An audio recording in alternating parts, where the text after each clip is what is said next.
Hi guys. Hi. It's been a while. A very long while. Very long.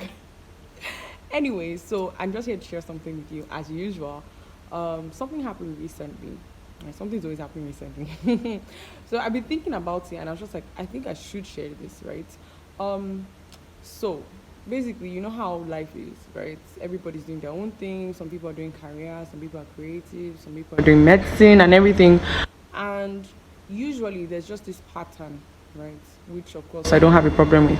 But then there's this pattern that you have to finish from school, and then when you're done with school, then you have to get a job and everything, which of course is really it. But then sometimes you find out in life, in real life, it doesn't always work like that. Especially if God is calling you to do something different, right? So something happened, right? And it just made me think about how God is the one who really is the lifter of men, right? I mean, your skill is one thing, it's another thing for God's hand to be upon what you do, right? What am I saying? No matter how small what you're doing is, do it well, right? Do it well. You never really know. Because now what the world wants is something different. People are actually tired of the same pattern. They're tired of the same, get a job, sit down, work. People want something spontaneous, something different. So I had this opportunity to be in the midst of like a very big planning committee, right?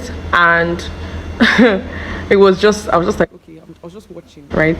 There's something I'm supposed to do in the committee. So while they were planning, they were looking for someone that could do a particular thing, right? And bro, they mentioned someone that could do it, and that was the name of my friend.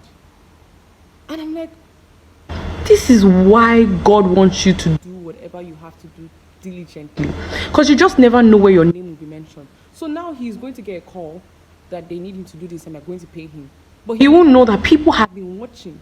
That's another thing, you never know who is watching. People have literally been watching, and they're watching the consistency of what you're doing. No matter what it is, people are watching and they're like, okay, this is what you do, even though it may not be the generic thing, the main thing that everyone does. But if you're just consistent in what you do, surely God will arrange people that need what you have. And boom, you've blown. I mean, you blow some, like literally. And so when I was just watching, I'm like, wow. So this is how, this is how people's names are just put on a king's table, and then based on what you've done, that's how you're selected. Like you're literally selected based on what you've done, right? I was just like, wow, this is amazing. This is why it's good to, I've also been seeing what he does, and he doesn't have so many views, but people have been watching. The important people have been watching. The people that need to watch have been watching, and that's how he was selected. And I'm like, wow, this God. Like, so it's very important that no matter what you're doing, right, do it well, be consistent, be diligent, and then God will cause kings to desire what you have, literally. Bye.